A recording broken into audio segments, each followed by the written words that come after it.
Okay. And if you guys could introduce yourselves so we all know who you are. Yes, I'm Lynn Millner. I lead the journalism program at FGCU.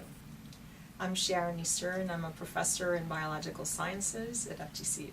What's the title of your course? The title of the course is Honors Research and Journalism, which will be offered in the spring as a pilot to the STEM integrated curriculum. It's also called Writing for a Mass Audience, which is MMC 3104. A student can register either for MMC 3104 or for ID8.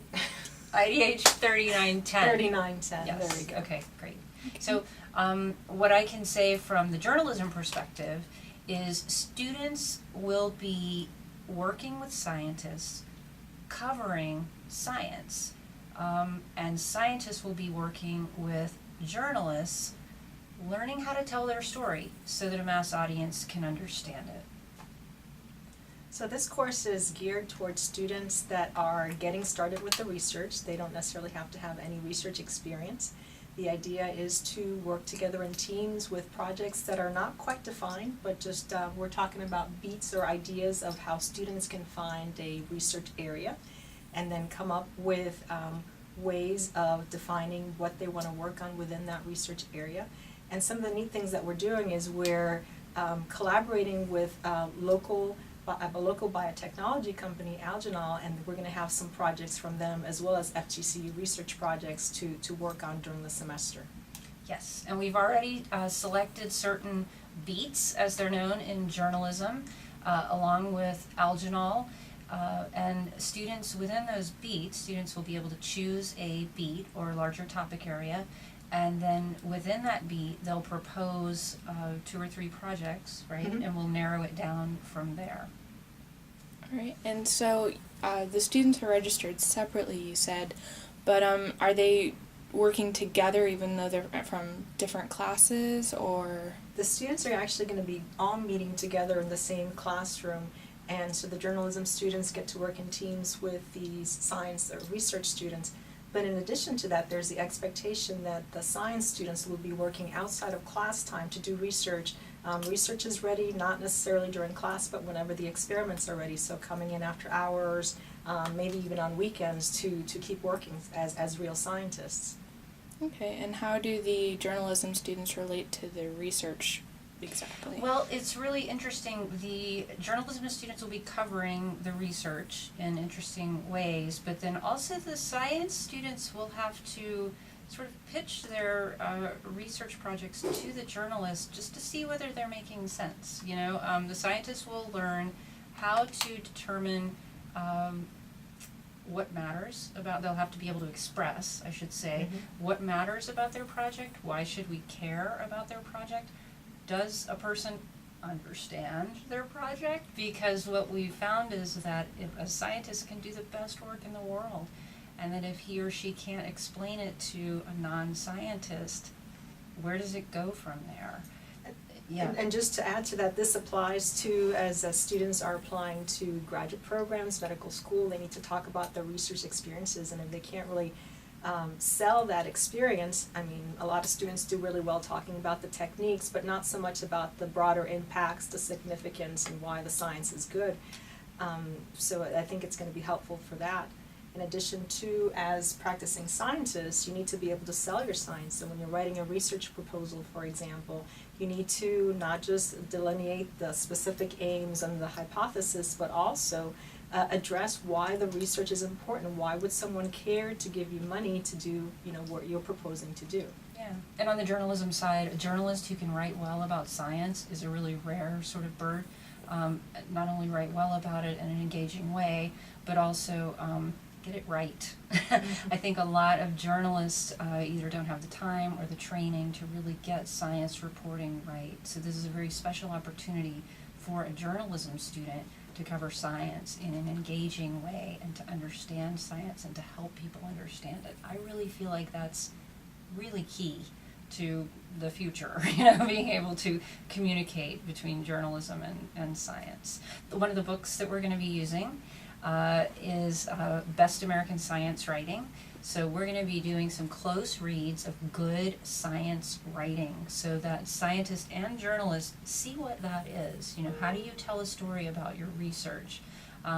We are also going to be, our end product will be for the student, the scientist, and the journalist to write an article for a popular magazine like the Scientific American. So publishing their research in a way that appeals to just a, you know, regular reader who has an interest in science. And hopefully they'll be able to put these articles up on the honors portal, and so other students that are coming behind can learn what was done in the class. And also something about the research itself, this is a way to start your research projects. You can maybe find something that is really exciting to you and continue with that and turn it into a senior research or an independent study or maybe even an honors thesis. Okay. And you said that it would be research that they could be engaged in, but they're also working with alginol. So is it any research topic that they want to pursue, or is it research specific to, say, alginol or what they produce? We actually have a few research projects that we're looking at. It's going to have some flavor from alginol. It's going to have some flavor from FGCU. So, for example, I'm a virologist, so some of the projects might involve looking in and discovering new viruses. So it's going to sort of depending on when it's taught and how it's taught and who's teaching it, the research flavor may change a little bit. But students won't be able to just pick out of the blue, but they'll be given different scenarios, and from those decide what they would, best like to work on. And are they working very closely with these alginol scientists, or is it something infrequent? We're working with that relationship with alginol, and the idea is to have mentors from alginol who will be able to sort of either have them come on campus or through email be able to sort of critique and sort of add to the research. The bulk of the research will be done here at FGCU. And for the journalism students, if the alginol researchers are coming to campus, is there any opportunity for the journalism students to also interact with these alginol mentors? Absolutely. The journalism students will be following them around as much as they'll allow them to, getting their stories, looking for the interesting little corners that they can write about. One thing I would encourage a student, if you are an honor student and you're thinking about taking this class and you're not into science, and maybe it scares you a little bit. But who wouldn't be into science? Exactly. If you think you can't do it, or if you think, well, I don't really understand science, go for it, because it's going to be great education. Part of what a journalist does is researches and figures out what he or she doesn't know already, and then puts that into layman's terms. So the opportunity to work with these scientists, the opportunity to work with Dr. Isern is just fabulous. And I would say if you're watching this and you're a journalism student and you're thinking, go for it. Okay. And you mentioned a book that the students will be reading for the journalism students, but outside of their research, is there any other readings that they're going to have to do for the class? Absolutely. There's going to be a lot of research that involves looking at primary literature papers, and so the reading is going to be specific on the projects that the students will be working on. So I'm envisioning just going online, going to the library, and a lot of the research that they're going to be doing is not in textbooks, so we really need to be looking at the primary literature at this point. Yeah. And any last comments before we wrap this up? Oh wait, should we talk about the application process for the class? Yes, you have to apply for the class. Absolutely. So the courses are actually by permission only.